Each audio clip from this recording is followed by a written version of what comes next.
யுத்த நிலை என்று சொல்வார்கள். சண்டைக்கு முன்பதாக உள்ள நிலை, அந்த நிலை ஏற்படக்கூடிய நிலைகளிடம் கரணம் தப்பினால் மரணம் என்று சொல்வார்கள். அந்த நிலையிலே கண்டச்சனி அவர்களுக்கு நடந்து கொண்டிருக்கின்றது. இதனாலே இவருடைய மரணம் நிகழும் என்பதை நிர்ணயம் செய்யக்கூடியவர் சனீஸ்வர பகவான். கும்பராசியில் இருப்பவர்களுக்கு ஜென்மச்சனி நடந்து கொண்டிருக்கின்றது. மகர ராசிக்காரருக்கு இந்த ஏழரை சனியானது ஒரு மனிதனுடைய வாழ்க்கையிலே 3 முறை வரும். வாகனங்களினாலே விபத்துக்கள் ஏற்படும், இரும்பு சம்பந்தமான பொருட்களிலே உடம்பிலே காயங்கள் ஏற்படும், அங்க இனங்கள் ஏற்படும், இனங்களுக்கிடையே மதங்களுக்கிடையான முருகல் நிலைகள், அரசியலிலே இனத்துவேஷங்கள் ஏற்பட்டு மக்களுக்கிடையிலே முருகல் நிலைகள். வணக்கம் உறவுகளே, நான் உங்கள் தவிர பார்த்தீங்கன்னா இருந்தால் பல பேரும் கேட்ட காணொலி தான் இன்றைக்கு பார்த்தீங்கன்னா இந்த 2024வது வருடம் வந்து முடிவடையுது. அதே மாதிரி பார்த்தீங்கன்னா 2025வது வருடம் வந்து ஆரம்பிக்குது, ஆங்கில வருடம் வந்து புதிய வருடம் வந்து ஆரம்பிக்குது. பல பேரும் கேட்டு பார்த்தீங்கன்னா இந்த 2025ஆம் ஆண்டுக்கான ராசி பலன்கள், அதே மாதிரி ஒவ்வொரு ராசிக்கான நன்மைகள் என்ன தீமைகள் என்னன்னு சொல்லி ஜோதிடம் வந்து சொல்லி கேட்டிருந்தீங்கன்னா அதுக்கேற்ற மாதிரி பார்த்தீங்கன்னா இந்த காணொலி இன்றைக்கு நாங்கள் யாரை சந்திக்க போகிறோம்னா ரவிச்சந்திர குருக்கள் அவர்களை தான் சந்திக்க போகிறோம். இந்த காணொலி வந்து எல்லோருக்கும் வந்து பயனுள்ளதாக இருக்கும்னு நினைக்கிறேன். எல்லாம் வல்ல எனது தீக்ஷா குரு, வித்யா குரு ஆகியோருடைய பாதார விந்தங்களை பணிந்து, எனது குலதெய்வம் நல்லை குமரனின் பாதார விந்தங்களை பணிந்து பிறக்கப் போகின்ற 2025ஆம் ஆண்டு புது வருடத்தை முன்னிட்டு அடியேன் ஸ்ரீ குமரன் ஜோதிடாலய அதிபர் சிவபிரம்ம ஸ்ரீ சன் ரவிச்சந்திர குருக்கள் அவர்கள் ஆகிய நான் தவகரன் மீடியா நேயர்கள் அனைவருக்கும் புது வருட நல்வாழ்த்துக்களை தெரிவித்து, உங்கள் எல்லோருக்கும் பிறக்கப் போகின்ற இந்த இனிய ஆண்டானது புத்துணர்ச்சியையும் சமாதான நல்வாழ்வையும் கிடைக்க முருகனை பிரார்த்தித்து, இங்கே பிறக்கப் போகின்ற ஒவ்வொரு வருடமும் ஒவ்வொரு கிரகத்தினுடைய ஆதிக்கத்திலே இந்த வருடங்கள் பிறக்கின்றது. சென்ற வருடம் நீதிபதிக்கெல்லாம் நீதிபதியாக விளங்கக்கூடிய சனீஸ்வர பகவானுடைய எண்ணாகிய 8ஆம் நம்பரிலே சென்ற வருடம் பிறந்திருந்தது. இவ்வருடம் நவநாயகர்களிலே பூமிக்கு காரகனாகவும், நமது உடம்பிலே இரத்தத்துக்கு காரகனாகவும், யுத்தத்துக்கு அதிபதியாகவும் விளங்கக்கூடிய செவ்வாய் பகவானுடைய 9ஆம் இலக்கத்திலே எண்ணிலே இந்த வருடம் பிறக்க இருக்கின்றது. செவ்வாய் பகவானுக்கு அதிபதியாக முருகப்பெருமானும் வீரபத்திர சுவாமியும் இருக்கின்றார்கள். இந்த செவ்வாய்க்கு மங்களன் என்ற ஒரு பெயரும் இருக்கின்றது, நல்லதை செய்யக்கூடியவர். அதேபோன்று ஜாதகத்திலே இந்த செவ்வாய் பகவான் தோஷங்களை எல்லாம் தரக்கூடியதாக அமையக்கூடியவர். 1, 2, 4, 8, 7, 12 இடங்களிலே வருகின்ற பொழுது செவ்வாய் தோஷம் என்கின்ற தோஷத்தை தரக்கூடியவர். இதனாலே சிலருடைய குறிப்பிட்ட வயதிலே, இளம் வயது ஆண்கள் பெண்கள் ஆகியோருக்கு குறிப்பிட்ட வயதிலே வாழ்க்கை அமையாமல் காலம் பிந்திய வயதிலே வாழ்க்கை அமையக்கூடிய தன்மை இந்த செவ்வாய் பகவானாலே ஏற்படுகின்றது. இந்த செவ்வாய் பகவான் இந்த வருடம் 9ஆம் நம்பரிலே இந்த வருடம் பிறக்கின்றபடியினாலே இலங்கை உலக நாடு முழுக்க, இலங்கை முதற்கொண்டு உலக நாடு பூராகவும் யுத்தங்களினாலே பாதிப்புகள் ஏற்படக்கூடிய நிலைகள், முருகல் நிலைகள், இனங்களுக்கிடையே மதங்களுக்கிடையான முருகல் நிலைகள், அரசியலிலே இனத்துவேஷங்கள் ஏற்பட்டு மக்களுக்கிடையிலே முருகல் நிலைகள், யுத்த நிலை என்று சொல்வார்கள். சண்டைக்கு முன்பதாக உள்ள நிலை, அந்த நிலை ஏற்படக்கூடிய நிலைகள், உலகத்திலே இருக்கக்கூடிய மக்கள் இரத்த சம்பந்தமான நோய்களினாலே பாதிக்கப்படக்கூடிய தன்மைகள், அத்துடன் இந்த வருடத்திலே கோபம் மிகுதியாலே மக்கள் தாங்கள் என்ன செய்வதென்று தெரியாமல் அதனாலே பல துன்பங்களை சந்திக்கக்கூடிய சூழ்நிலைகள் உருவாகும். அத்துடன் காணி பூமி சம்பந்தமான நிலைகளினாலே விவசாயம், இதனாலே முன்னேற்றங்கள் ஏற்படக்கூடிய நிலைகள், விவசாயம் சம்பந்தமான துறைகளிலே இருப்பவர்கள் அதிலே முன்னேறக்கூடிய சூழ்நிலைகள், இளைய சகோதரத்தை உடையவர்கள் அவர்களினாலே நன்மை பெறக்கூடிய நிலைகள் உண்டாகும். இந்த வருடம் முக்கியமாக இந்து மதத்திலே உள்ளவர்கள் முருகப்பெருமானையும் வீரபத்திர பெருமானையும் வழிபட்டு வருவது சாலச் சிறந்த ஒன்றாகும். இந்த செவ்வாய் பகவான் நெருப்பு, சண்டை இவற்றுக்கெல்லாம் அதிபதியாக இருக்கவர். மின்சார சம்பந்தமான பொருட்களினாலே இந்த வருடம் ஒரு சில இடங்களிலே பாதிப்புகள் ஏற்படக்கூடிய சூழ்நிலைகள் உருவாகும். நெருப்பினாலும் மின்சாரத்தினாலும் பாதிப்புகள் ஏற்படக்கூடிய சூழ்நிலைகள், அதனாலே ஆபத்துகள் ஏற்படக்கூடிய சூழ்நிலைகள் எல்லாம் உருவாகும். இவற்றை கையாள்பவர்கள், மின்சாரம் நெருப்பு இவற்றை கையாண்டு தொழில் செய்பவர்கள் அவதானமாக செயல்பட வேண்டும். இந்த வருடத்திலே நன்மையும் உண்டாகும், அதனாலே பாதிப்பும் ஏற்படக்கூடிய சூழ்நிலை இருக்கின்றது. ஆகவே அவர்கள் இவற்றை கையாளுகின்ற பொழுது, மின்சாரத்தை நெருப்பை கையாண்டு தொழில் செய்கின்ற பொழுது அவற்றிலே மிக அவதானமாக செயல்பட வேண்டிய சூழ்நிலை இந்த வருடத்திலே காணப்படுகின்றது. இப்படியாக இந்த வருடம் பிறக்க இருக்கின்ற வருடம் 2025ஆம் ஆண்டு 9ஆம் ஆண்டிலே பிறக்கின்றபடியால் இந்த மாதிரியான சூழ்நிலைகள் இந்த வருடத்திலே நடைபெற இருக்கின்றது. அடுத்ததாக இந்த வருடத்திலே பிறக்கப் போகின்ற புதிய வருடத்திலே குரு பயிற்சி, வியாழ மாற்றம் என்று சொல்வார்கள். அடுத்ததாக ராகு கேது மாற்றம், இந்த இரண்டும் இந்த வருடத்திலே நிகழ இருக்கின்றது. குரு மாற்றமானது 11ஆம் தேதி 5ஆம் மாதம் 2025ஆம் ஆண்டு 11/5/2025 குரு பகவான் இப்பொழுது இடபராசியில் இருந்து மிதுன ராசிக்கு பயிற்சியாகி தன்னுடைய பலாபலன்களை எல்லாம் அளிக்க இருக்கின்றார். அதனைத் தொடர்ந்து 27/4/2025 நவநாயகர்களிலே நிழல் கிரகம், சாயா கிரகம் என்று சொல்வார்கள். அதாவது சர்ப கிரகங்கள், விஷ தன்மை உடைய கிரகங்கள், ராகு கேது என்று சொல்லப்படுகின்ற நிழல் கிரகங்களுடைய பயிற்சி நடைபெற இருக்கின்றது. இதிலே குரு பகவான் ஒரு வருடத்துக்கு தான் இருக்கின்ற ராசியிலிருந்து அடுத்த ராசிக்கு செல்வதற்கு எடுக்கக்கூடிய கால அளவு ஒரு வருடம். இந்த ராகு கேது என்று சொல்லப்படுகின்ற நிழல் கிரகங்கள் ஒரு ராசியிலே இருந்து அடுத்த ராசிக்கு பயிற்சியாகி செல்லக்கூடிய கால அளவு 1.5 வருடங்கள். எங்களுடைய எறும்பு முதற்கொண்டு தாவரம் வரையிலான மனிதர், மிருகங்கள், தாவரம் வரையிலான அனைத்து ஜீவராசிகளுடைய ஆயுளை நிர்ணயம் செய்யக்கூடியவராகிய நவநாயர்களிலே ஆயுளுக்கு காரகனாக இருக்கக்கூடியவர் சனீஸ்வர பகவான். இவர் நீதிபதிக்கெல்லாம் நீதிபதி, உயர் நீதிமன்ற நீதிபதி என்று சொல்லி அவர்களை குறிப்பிடுவார்கள். அவர் நீதியிலிருந்து எள்ளளவும் தவற மாட்டார், தன்னுடைய நீதியிலிருந்து எள்ளளவும் தவற மாட்டார். அப்படிப்பட்டவர் சனீஸ்வர பகவான். இவருடைய வேலை என்னென்றால், மனிதன் இல்லை எறும்பு முதற்கொண்டு தாவரங்கள் வரையான அனைத்து ஜீவராசிகளுடைய ஆயுளை நிர்ணயம் செய்பவர். இவருக்கு ஆயுள் காரகன் என்ற ஒரு பெயர் இருக்கின்றது. அதாவது எந்த இடத்திலே எந்த நிமிஷத்திலே இதனாலே இவருடைய மரணம் நிகழும் என்பதை நிர்ணயம் செய்யக்கூடியவர் சனீஸ்வர பகவான். அந்த உயிரை கவர்வது அவருடைய கூட பிறந்த சகோதரன் யமதர்மராஜன், உயிரை கவர்ந்து கொண்டு போவது. ஆனால் அவருடைய மரணம் எப்படி, எந்த இடத்திலே எந்த நிமிஷத்திலே எதனாலே மரணம் நிகழும் என்பதை நிர்ணயம் செய்யக்கூடியவர் சனீஸ்வர பகவான். அப்படிப்பட்ட சனீஸ்வர பகவான் 6/3/2026ஆம் ஆண்டு கும்பராசியிலிருந்து மீனராசிக்கு பயிற்சியாகி 2.5 வருட காலங்கள் மீனராசியிலே இருந்து தன்னுடைய சஞ்சாரத்தை மேற்கொள்வார். சனி பகவான் ஒரு ராசியிலே இருந்து ஒரு ராசிக்கு அடுத்த ராசிக்கு மாறுவதற்கு எடுக்கக்கூடிய கால அளவு 2.5 வருடங்கள். இந்த இவருடைய நவநாயர்களிலே சனீஸ்வர பகவானுடைய கால அளவு தான் கூடுதலாக இருக்கின்றது. 7.5 சனி காலம் என்று சொல்வார்கள். உங்கள் எல்லோருக்கும் தெரிந்திருக்கும், கேள்விப்பட்டிருப்பீர்கள். 7.5 சனி காலம் என்று சொல்வார்கள். இந்த 7.5 சனியானது ஒரு மனிதனுடைய வாழ்க்கையிலே 3 முறை வரும்.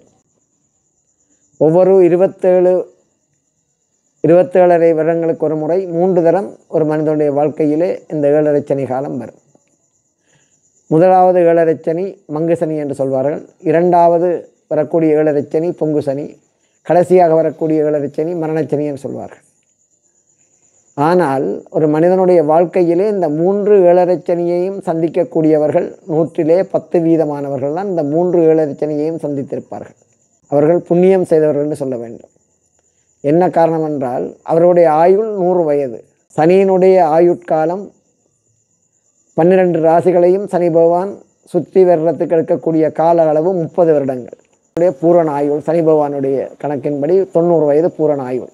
அப்படி அவர் இருக்கக்கூடியவர் தான் இந்த 3 7.5 சனியையும் சந்திக்கக்கூடியவராக இருப்பார். அப்படி இருக்கக்கூடியவர்கள் 100% அப்படியே 3 சனியையும் சந்திக்கக்கூடியவர்கள். 7.5 சனி காலத்திலே மக்களாகிய எங்களுக்கு என்னென்ன துன்பங்கள் நேரும் என்றால், ஞாபகமறை குணம், சோம்பல் குணம், கோபம் வாரத்துக்கு காரணம் இருக்காது. அடிக்கடி டென்ஷன் ஆகி தேவையில்லாமல் கோபங்கள் வரும், ஞாபகமறை குணம் வரும், சோம்பல் குணம் வரும். வாகனங்களினாலே விபத்துக்கள் ஏற்படும். இரும்பு சம்பந்தமான பொருட்களிலே உடம்பிலே காயங்கள் ஏற்படும், அங்கயினங்கள் ஏற்படும்.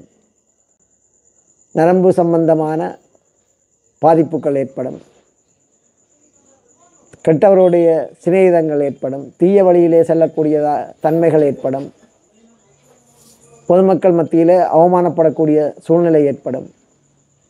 சந்தர்ப்பம் சூழ்நிலை காரணமாக சிறைக்கு செல்லக்கூடிய தன்மை உண்டாகும். இப்படியான பலாபலன் எல்லாம் இந்த சனீஸ்வர பகவானாலே ஏழச்சனி காலத்திலே அஷ்டமச்சனி காலத்திலெல்லாம் இவைகளெல்லாம் ஏற்படும். இவர்களாலே பாதிக்கப்படாதவர்கள் விநாயகப் பெருமான், திருப்பதி வெங்கடாஜலபதி, சபரிமலை ஐயப்பர், ஆஞ்சநேய சுவாமி. இவர்களை நாங்கள் உரிய முறையிலே சனிக்கிழமைகளிலே விரதமிருந்து அந்தந்த சுவாமிகளை வணங்கி அந்த தோஷ பரிகாரங்களை அந்த ஆலயங்களிலே சென்று செய்து அங்கவீனர்களுக்கு, பார்வையற்றவர்கள், உடம்பிலே அங்கவீனர்கள், கைகால் அங்கவீனர்களுக்கு முடிந்தளவு உணவு உடை தானமளித்து இப்படியான தோஷ பரிகாரங்களை செய்வதன் மூலமாக சனீஸ்வர பகவான் மகிழ்ச்சி அடைந்து தன்னுடைய பாதிப்பிலிருந்து எங்களை சிறிது சிறிதாக விடுவித்து இறுதியிலே எங்களை விட்டு விலகக்கூடிய சூழ்நிலை உண்டாகும்.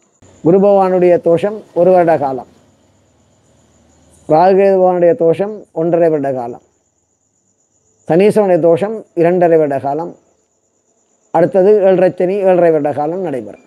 ஆகவே அந்தந்த காலங்களிலே எங்களுக்கு என்னென்ன தோஷங்கள் இருக்கின்றதோ அதற்கேற்ப பரிகாரங்களை நல்ல குருவிடம் சென்று நாங்கள் கேட்டறிந்து அதற்குரிய பரிகாரங்களை சரியான முறையிலே நம்பிக்கையுடன் மன தூய்மையுடன் செய்து வருவோமேயானால் நிச்சயமாக அந்த கிரக தேவருடைய பாதிப்புகள் நாங்கள் ஆளாகாமல் எங்களால் முடிந்தளவு அந்த கிரக தேவனாலே வரக்கூடிய பாதிப்புகளை நாங்கள் சமாளித்து நடக்கக்கூடிய தன்மை எங்களுக்கு உருவாகும். தற்போது கும்பராசியில் இருப்பவர்களுக்கு ஜென்மச்சனி நடந்து கொண்டிருக்கின்றது. மகர ராசிக்காரருக்கு 7.5 சனி கடைக்கூறு நடக்கின்றது. மீன ராசிக்காரருக்கு 7.5 சனி ஆரம்பமாகி இருக்கின்றது. இது 2026ஆம் ஆண்டு மகர ராசிக்காரருக்கு 7.5 சனி 7.5 வருடம் முடிவடைகின்றது. கும்பராசிக்காரருக்கு 5 வருடம் முடிந்து கடைசி 2.5 வருடம் கடைசி கூறு நடைபெறும். மீனராசிக்காரருக்கு அவருடைய முதல் சுற்று 2.5 வருடம் முடிந்து மீதி 5 வருட காலம் ஜென்மச்சனியாக மீனராசியிலே சனி பகவான் வந்து இருப்பார். இப்படியாக 2026ஆம் ஆண்டு 3ஆம் மாதம் முதல் சனி பகவானுடைய பாதிப்புகள், அவருடைய தோஷங்கள் இந்த மாதிரி ஏற்படும். கடகராசிக்காரருக்கு இப்பொழுது அஷ்டமச்சனி காலம் நடந்து கொண்டிருக்கின்றது. இது 6/3/2026 அவர்களுக்கு அஷ்டமச்சனி முடிந்து 9ஆம் இடத்துக்கு சனி பகவான் நன்மையான இடத்துக்கு செல்கின்றார். சிம்மராசிக்காரருக்கு சனி பகவானுடைய நேரடி பார்வை, சூரியனுடைய விருப்பமில்லாத பிள்ளை தான் சனி பகவான். அவராலே வறுத்தொதுக்கப்பட்ட பிள்ளை சனி பகவான். சூரிய பகவானாலே வறுத்தொதுக்கப்பட்ட பிள்ளை சனி பகவான். சூரியனுக்கு முதல் எதிரி யாரென்றால் சனி பகவானும் யமதர்மராஜன், இவர்களெல்லாம் சூரியனுடைய முதல் எதிரி. அதே போன்று சனியனுடைய முதல் எதிரி யாரென்றால் தந்தை சூரிய பகவான். சனியனுடைய நேரடி பார்வையிலே இப்பொழுது சிங்கராசி இருக்கின்றது. தந்தையினுடைய வீட்டை நேரடியாக பார்க்கின்றார், முழு பார்வையாக பார்க்கின்றார், நேராக. அவை அவர்களுக்கு இப்பொழுது கண்டச்சனி காலம் நடைபெற்று இருக்கின்றது. அவர்கள் மிகவும் அவதானமாக வாழ்க்கையிலே எடுத்து வைக்கின்ற ஒவ்வொரு அடியையும் நிதானமாக சிந்தித்து எடுத்து வைக்க வேண்டும். கரணம் தப்பினால் மரணம் என்று சொல்வார்கள். அந்த நிலையிலே கண்டச்சனி அவர்களுக்கு நடந்து கொண்டிருக்கின்றது. சிம்மராசிக்காரர்கள் அவர்கள் அவதானமாக செயல்பட வேண்டும். 6/3/2026ஆம் ஆண்டு வரை. அடுத்ததாக விருச்சிக ராசிக்காரருக்கு அர்த்தாஷ்டமச்சனி, அஷ்டமச்சனியிலே அரவாசி 4ஆம் இடத்திலே சனி பகவான் இருக்கின்றார். அவர்களும் ஓரளவு தங்களுடைய செய்கின்ற செயல்களிலே நிதானமாக சிந்தித்து ஒன்றையும் செயல்பட வேண்டும். அப்படி செய்கின்ற பொழுது அந்த பாதிப்புக்கு அவர்களுக்கு ஏற்படாது. அடுத்ததாக கடகராசிக்காரர்கள் அவர்களுக்கு அஷ்டமச்சனி ஆயுள் ஸ்தானத்திலே சனி பகவான் ஆட்சியாக இருக்கின்றார். இருப்பினும் அவர்களுடைய ராசியிலே சனி பகவான் அவருடைய கடகராசியிலே உள்ள நட்சத்திரங்களுக்கு காரணமாக இருக்கக்கூடிய தசாபத்திக்கு அதிபதியாக இருப்பதனால் அந்த தோஷங்கள் அவர்களுக்கு கொஞ்சம் குறைவாக காணப்படும், பாதிப்புகள் குறைந்து காணப்படும். இருப்பினும் அவர்களும் இந்த செய்கின்ற செயல்களிலே மிகவும் நிதானமாக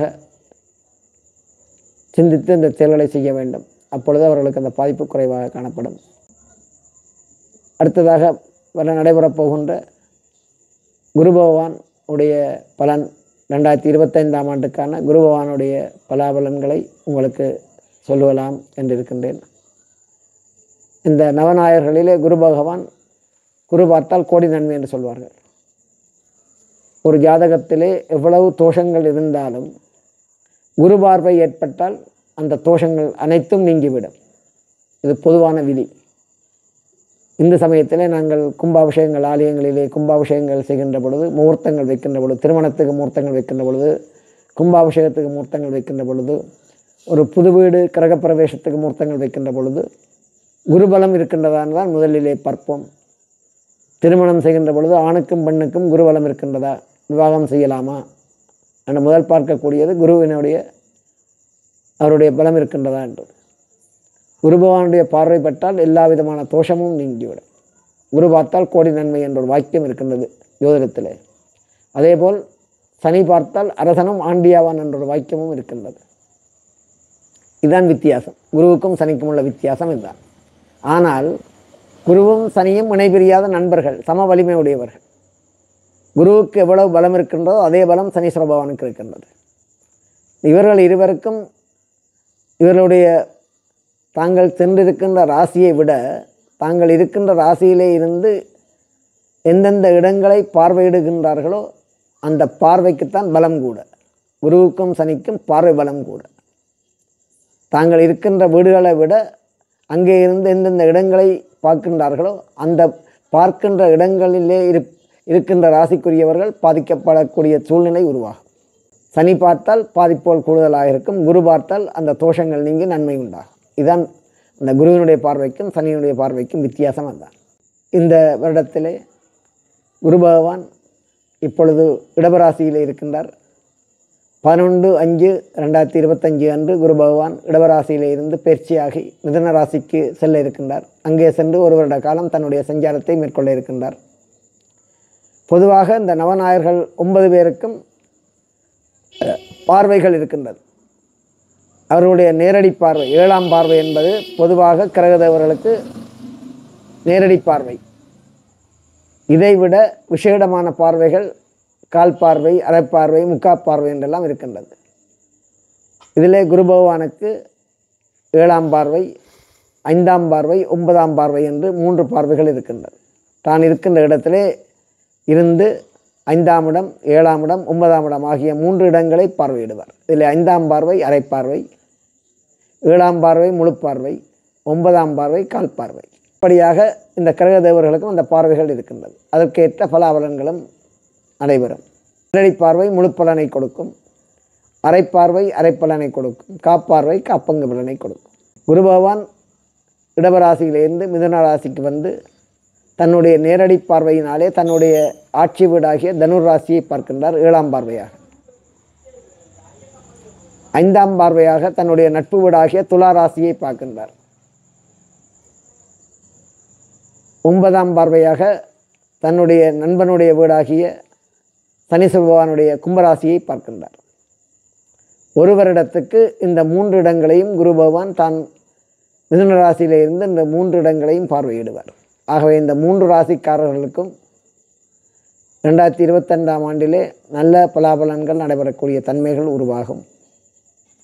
குழந்தை பாக்கியத்துக்கு அதிபதி ஜாதகத்திலே குழந்தை பாக்கியத்தை தரக்கூடியவர் குரு பகவான்.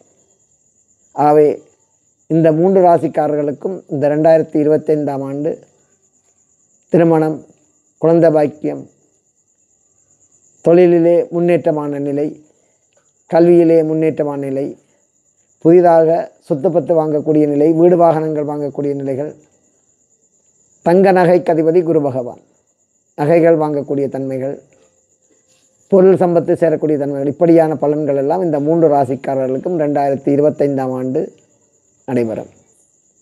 அதே போன்று இந்த ராகு கேது ஆகிய சாயா நிழல் கிரகங்கள், சர்ப்ப கிரகங்கள் சொல்வார்கள். இவர்கள் நாகதோஷம், இவர்களால் ஏற்படக்கூடியது நாகதோஷம். ஒரு பிள்ளை பிறக்கின்ற பொழுது இந்த ராகுகேதனுடைய பார்வை அந்த பிள்ளை பிறக்கின்ற உயிர்ஸ்தானத்திலே லக்னத்திலே படுகின்ற பொழுது அந்த பிள்ளைக்கு ராகுகேது தோஷம், நாகதோஷம் ஏற்படுகின்றது. இந்த நாகதோஷம் ஏற்படுகின்ற பொழுது அத்துடன் சேர்த்து பிதிர்தோஷம், மாதிர்தோஷமும் ஏற்படும். ஏனென்றால் இந்த ராகு கேது என்ற இந்த நிழல் கிரகங்களிலே ராகு பகவான் எங்களுடைய தந்தை வழியிலே இறந்த முன்னோர்களுக்கு அதிபதியாக இருக்கின்றார். கேது பகவான் அம்மா வழியிலே இறந்த முன்னோர்களுக்கு அதிபதியாக இருக்கின்றார். மாதிர்தோஷம் என்பது தான். ராகு பகவான் பிதிர்தோஷத்தையும் கேது பகவான் மாதிர்தோஷத்தையும் தரக்கூடியவர். அத்துடன் அவர்களுடைய சொந்த தன்மையாகிய விஷத்தன்மை நச்சுத்தன்மையையும் தரக்கூடியவர்கள். எங்கள் உடம்பிலே இந்த ராகேதுக்கு அதிபதியாக இருக்கின்ற இடம் பெருங்குடல் சிறுகுடல். இந்த பெருங்குடல் சிறுகுடலில் ஏற்படக்கூடிய பாதிப்புகளினாலே இந்த ராகேது தேவர்களுடைய பாதிப்பு அந்த இடங்களிலே ஏற்படும். அவருடைய தோஷம் ஏற்படுகின்ற பொழுது அந்த இடத்திலே உணவு செரிமானம் அடையாமல் விஷத்தன்மையாகி உடம்பிலே நோய் துன்பம் ஏற்படக்கூடிய நிலைகள், விஷம் தீண்டி உடம்பிலே அதனாலே பாதிப்புகள் உயிராபத்து ஏற்படக்கூடிய நிலைகள், இப்படியான தன்மைகள் எல்லாம் இந்த ராகு கேது கிரகங்களினாலே நிழல் கிரகங்கள் சர்ப்ப கிரகங்களினால் ஏற்படுகின்றது. அத்துடன் இந்த ராகு கேது கிரகங்களினாலே பெண்களுக்கு மாதவிலக்கு சம்பந்தமான சூழ்நிலைகள் எல்லாம் இந்த ராகேது கிரக தேவர்களினாலே ஏற்படுகின்றது. மலட்டுத்தன்மை, குழந்தை பாக்கியம் அடைய முடியாத சூழ்நிலை, இது ஆண்களுக்கு பெண்களுக்கு 2 பேருக்கும் இந்த மலட்டுத்தன்மைகள் ஏற்படுது. குழந்தை பாக்கியத்தை ஏற்படக்கூடிய சூழ்நிலை உருவாகாமல் இருப்பது, இதெல்லாம் காரணமாக என்றால் ஜாதகத்திலே ராகுவும் கேதுவும் தான் அந்த தன்மைகளை கொடுக்கக்கூடியவர். இந்த சர்ப்ப கிரகங்களை தோஷங்கள் நாங்கள் செய்கின்ற பொழுது சனிக்கிழமைகளிலே நவநாயர்களே ராகு கேதுவிற்கு நாங்கள் நல்லெண்ணெய் சாத்தி 3 குடம் தண்ணீர் வார்த்து நல்லெண்ணெயில் தீபம் ஏற்றி ராகுவுக்கு கர்ணீலப்பட்டும் கேதுவுக்கு பலவர்ணப்பட்டும் கொடுத்து ராகுவை அருகம்புல்லினாலும் கேதுவை செவ்வல்லை பூவினாலும் அர்ச்சனை செய்து ராகு கவசம் கேது கவசம் படித்து கோளரபதிகம் படித்து வழிபட்டு வந்தால் இந்த ராகுகேதுவினுடைய பாதிப்பு குறைவடையும். இந்த வருடத்திலே 27/4/2025 ராகு பகவான் மீனராசியிலிருந்து கும்பராசிக்கும் கேது பகவான் கன்னிராசியிலிருந்து சிங்கராசிக்கும் மாற இருக்கின்றார். இதற்குரிய பலாபலன்கள், குருவினுடைய 12 ராசிக்கும் உள்ள பலாபலன்கள் இவற்றையெல்லாம் உங்களுக்கு விரிவாக பின்பு ஒரு சமயத்திலே கூறுகின்றேன். இந்த புது வருடத்திலே இப்பொழுது நடைபெறக்கூடிய பலாபலனானது மேடராசிக்காரர்களுக்கு 11ஆம் இடத்திலே சனி பகவான் இருக்கின்றார். அங்கே இருந்து 3ஆம் பார்வையாக மேடராசி சனி பகவானுக்கு நீச வீடு, 3ஆம் பார்வையாக அந்த மேடராசியை சனி பகவான் பார்த்த வண்ணம் இருக்கின்றார். செவ்வாயினுடைய வீடு சனி பகவானுக்கு பகை வீடு, அது நீச வீடு. செவ்வாய் பகவான் சனீஸ்வரனுக்கு பகை கிரகம். ஆனால் அவருடைய மேடராசி சனீஸ்வரனுக்கு நீச வீடு, அந்த வீட்டை நோக்குகின்றார். 7ஆம் பார்வையாக சிம்மராசியை, தன்னுடைய எதிரியினுடைய தந்தையினுடைய வீடாகிய சிம்மராசியை நோக்குகின்றார். 10ஆம் பார்வையாக விருச்சிக ராசியை நோக்குகின்றார். ஆகவே இந்த 3 இடங்களும் சனி பகவானாலே பாதிக்கப்படக்கூடிய இடங்கள் இந்த 3 ராசியினரும். மேடராசி, சிம்மராசி, விருச்சிக ராசியினாலே சனி பகவான் பாதிப்பு கூடுதலாக அவருடைய பார்வைப்படுகின்ற இடங்கள் இந்த 3 இடங்களும். அதே போன்று குரு பகவானுடைய இந்த வருடத்திலே குரு பகவான் இடபராசியில் இருந்து தன்னுடைய 5ஆம் பார்வையாக கன்னிராசியையும் 7ஆம் பார்வையாக விருச்சிக ராசியையும் 9ஆம் பார்வையாக தன்னுடைய நண்பனுடைய வீடாகிய மகர ராசியையும் பார்த்து கொண்டிருக்கின்றார் 11/5/2025 வரை. ஆகவே அவர்களுக்கு நற்பலன்கள் நடைபெறக்கூடிய பலாபலன்கள் உண்டாகும். இந்த 3 ராசியினருக்கும் நற்பலாபலன்கள் நடைபெறக்கூடிய பலன்கள் உண்டாகும். இந்த ராகு கேது இருவரும் மீனராசியிலே ராகுவும் கன்னிராசியிலே கேதுவும் 27/4/2025 வரை இப்பொழுது இருந்து கொண்டிருக்கின்றார்கள். இவர்களுடைய பார்வை, இவர்கள்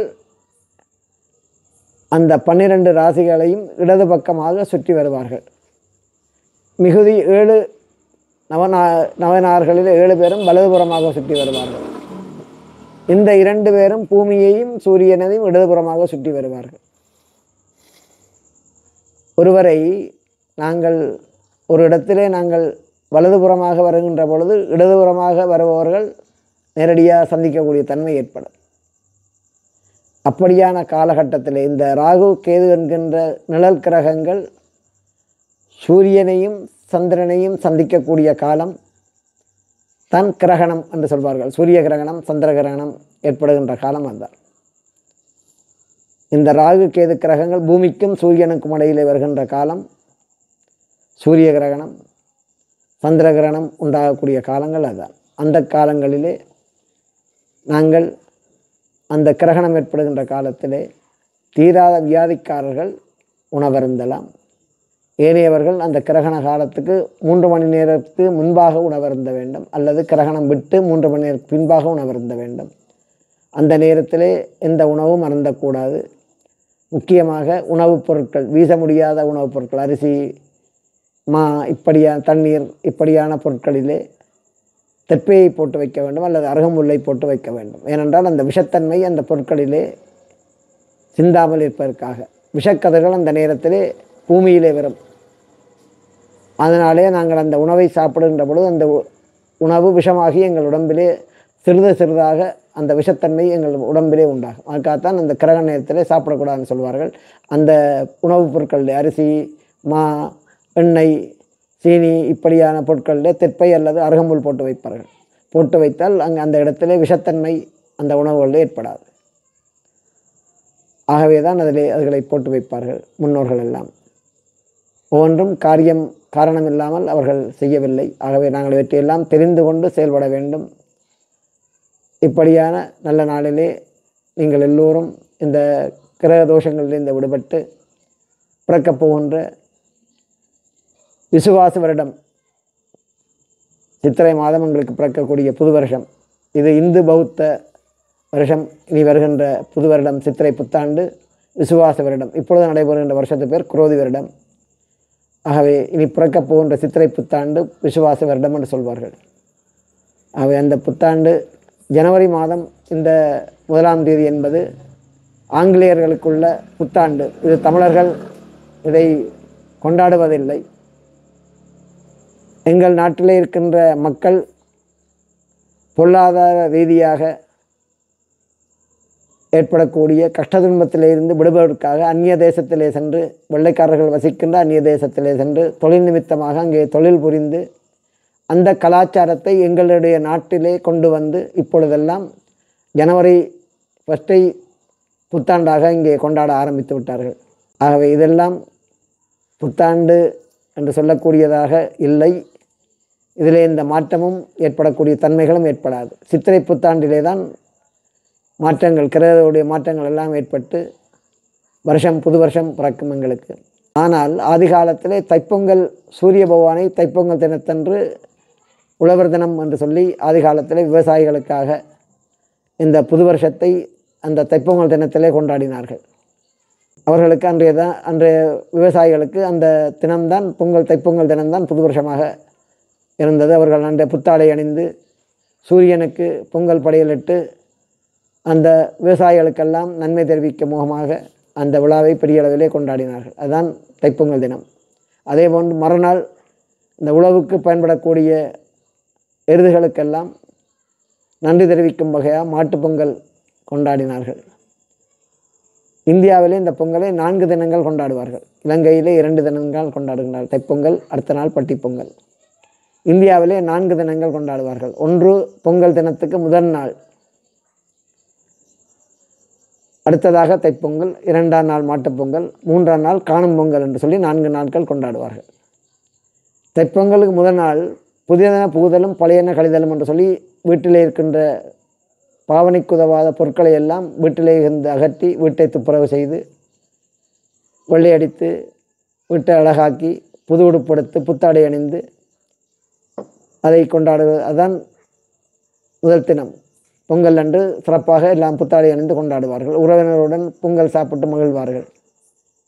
2ஆம் நாள் பட்டிப்பொங்கல், அதையும் சிறப்பாகவே செய்வார்கள்.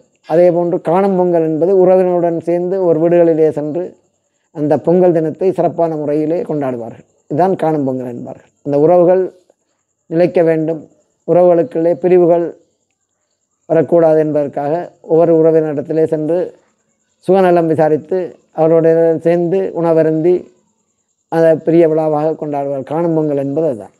ஆக இந்த விழாக்களை நாங்கள் நல்ல முறையிலே கடைப்பிடித்து எங்கள் இந்து மதத்திலே இதை போன்று எத்தனையோ விஷயங்கள் எல்லாம் இருக்கின்றது. அவற்றை நல்ல முறையிலே நாங்கள் தெரிந்து நல்ல முறையில் இவற்றையெல்லாம் செய்து எந்த விதமான கிரகதோஷத்தினுடைய பாதிப்புகள் ஏற்படாமல் எல்லோரும் நல்ல விதமாக பிறக்கப் போகின்ற 2025ஆம் ஆண்டு எல்லோருக்கும் நல்ல விதமாக அமைய வேண்டும். எல்லோருக்கும் இந்த புத்தாண்டு நல்வாழ்த்துக்களை தெரிவித்து விடைபெறுகின்றேன். நன்றி, வணக்கம்.